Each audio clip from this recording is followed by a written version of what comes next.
In this family, we always clean up before company arrives. Make sure the house is properly kept, the laundry folded, the linen's fresh in this house. We're good at putting on a show.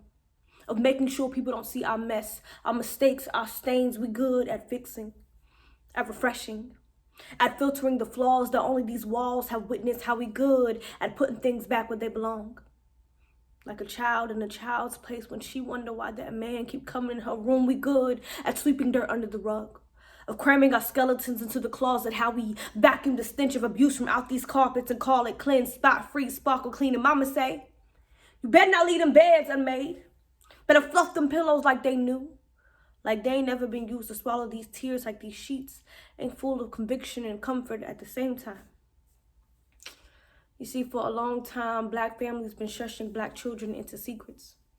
Shaming them from sharing what lurks in the shadows, like monsters, like molesters, like mommy's cousin, like daddy's demons. How we always chastise them kids for just being kids, but spare the family rapists that spoil the child. How reunions are only reminders that what happens in this family stays in this family. How grandma's secret recipe has always been forgetfulness. Like she don't remember all them times grandpa became a magician. How he make a whole family from another woman's womb, but this family clean up nice. Care more about what others think than what the victims in this bloodline feel. How she would rather fold into herself than have uncle lay her out again. How nephew would rather hang himself in a closet than to come out of it. And ain't that the family tradition? Trauma. How we pass down this hurt like hand-me-down threads.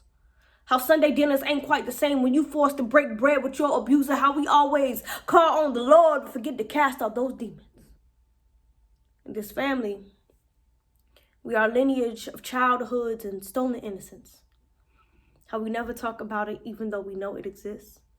How this family name alone holds a multitude of sins, but when guests arrive, when the doorbell rings, the lock undone, and the outsiders come in, you could swear on your low-down great-great-grandfather's grave that this family was perfect.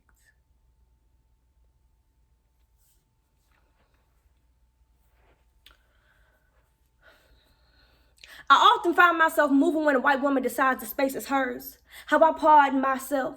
Say excuse me like where I stand don't belong to me. Like wherever she goes belongs to her. How she brush up against me without a single word. Like I'm not owed the decency of personal space or an apology. How her safe space be everywhere. Even when it's not her space to claim. Even when it's someone else's body and she say she don't see color. I say you can't see period. How I must be invisible. How Black women always fighting to be visible. How you think we just mad.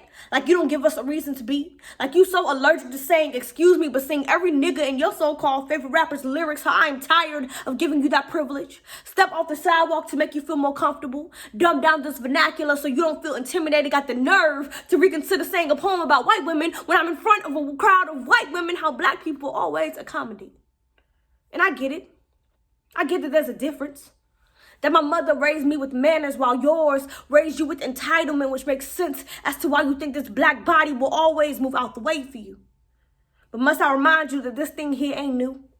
That white women beat slaves and forced Black breasts to their children too. Forced Black breasts to nurse their children and prepare their food. How you are also the problem. So no, I am not just a mad Black woman looking for a problem. But in a world where so many Black girls have gone missing, I will not tolerate you acting like I do not exist. I will hold my space until you acknowledge it, dear Katie. The next time you don't say excuse me, the next time you think that sentiment a suggestion, the next time you treat all this Black magic like it be a disappearing act, take heed. Because there's two of us on this aisle. One of us gonna move. And baby girl, it sure ain't gonna be me. Thank you. All right, so as you can tell, I write a lot about my experiences and being Black and being woman, and that's really what it is that helps me to kind of dive into what it is that I want to say and how I want to express it creatively. But this particular poem is a poem I wrote not too long ago, and it kind of just keeps diving on into being Black and being woman. So here we are.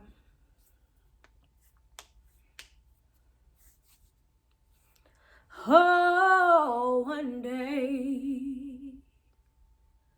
When the glory comes, it'll be ours, it'll be ours.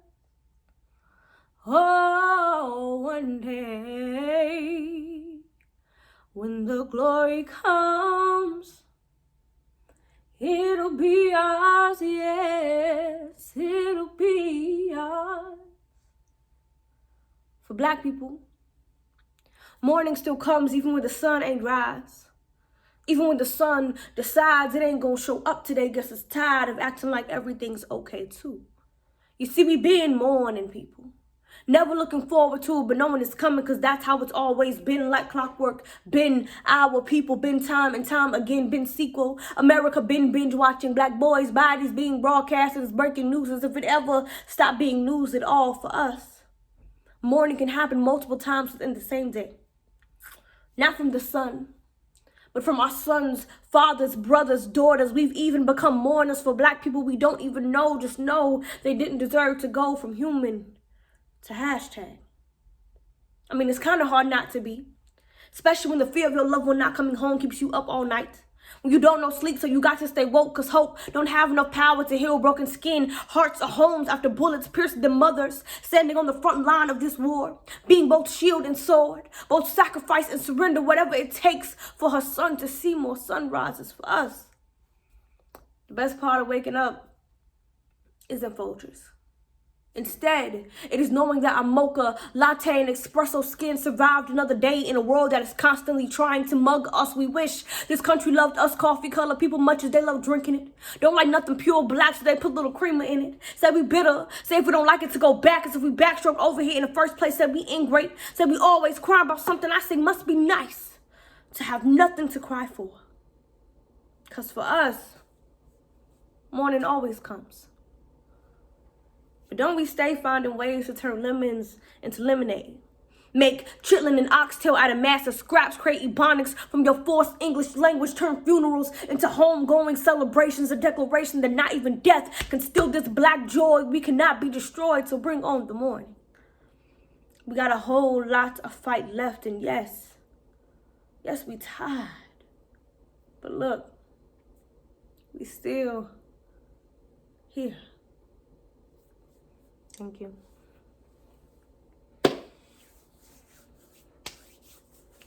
White man on Twitter say, if you do not own a gun, you do not have a right to speak on gun control.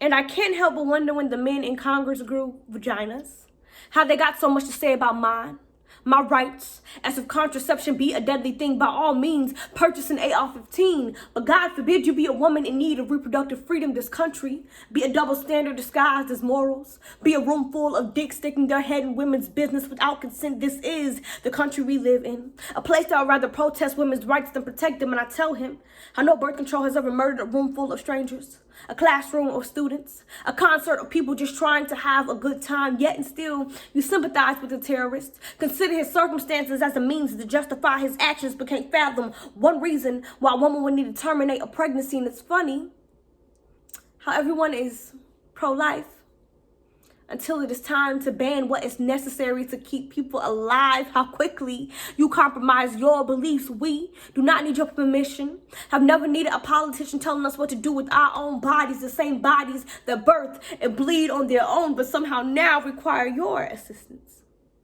Public cervix announcement. You cannot legislate our legs into labor and expect rage to not be a rational reaction. Autonomy means not your business. This means when the plan B to the plan B is the clinic, the choice should not be the government's to make this be a broken system run by broken men, too proudful to admit the backbone of this country is not them, and some call it a war on women. But there has always been a fight against anyone who was not a white man. How quickly they are to ban everything but themselves. And it all makes sense. Because tragedy be your tradition. Genocide passed down from generation to generation. That gun you love so much be the only way your ancestors colonized this country in the first place. See, white man on Twitter say, stricter gun laws won't stop people from killing each other. And I can't help but wonder how his logic only applies to this particular thing. How regulating women's rights won't stop a woman from doing what she feels is right. This is the country we live in. A place that puts more restriction on my reproductive organs than they do on the purchase of a high-powered rifle. And ain't that a shame? Ain't that American? Ain't that triggering? Thank you.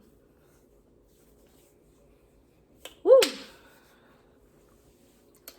Let's get these poems going. So I have a couple of poems that are like really short, that I write for 1 minute poems, and here they go.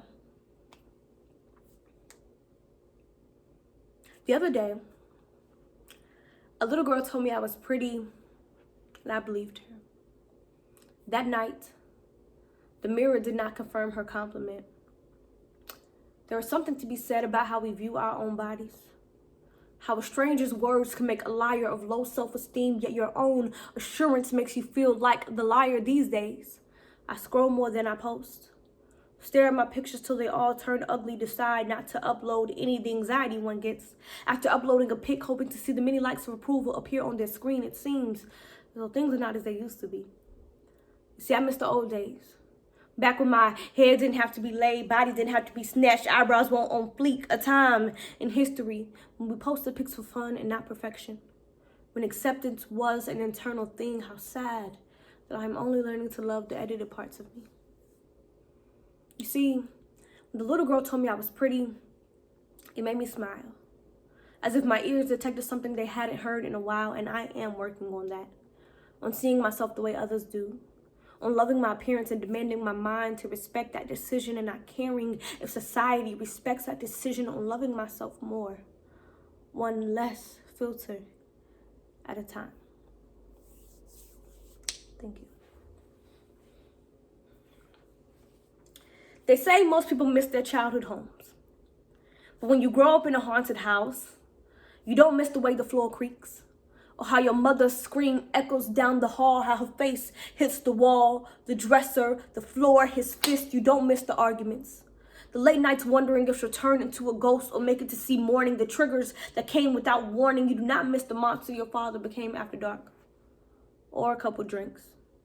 There was no nostalgia for those type of memories. No wishing things back to how they were. Just wishing you could forget how bad things were when you grow up in a haunted house.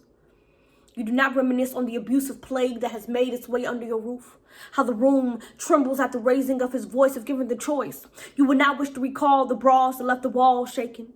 The bruises that made a bracelet of her wrist. How dark a room could get even on a sunny day. To say most people miss their childhood homes, it's probably true.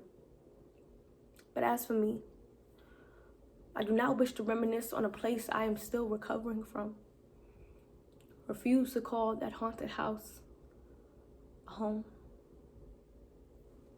Thank you.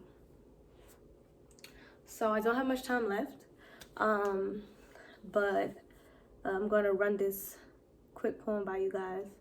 I hope it's quick. Here we go. On coming to myself woman to woman, after being cheated on by no good joker with a girl who don't look half as good as me, but they ain't got nothing to do with this poem. 1, you are not okay. That is okay too. No matter how many times people say this may have been for the better, you will burst into bitter tears because nothing about a broken heart feels beneficial. 3, create your own peace.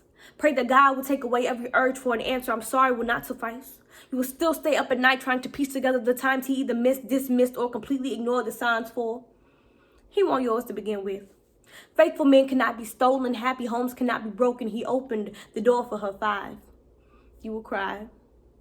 A lot. 6, there will be days when you will crave his voice. When talking to him will seem like the only remedy for your resentment, you will look for healing from the same hands that hurt you in hopes that he will hold your heavy heart if only for a few seconds. 7, you will help yourself to more ice cream servings than you should.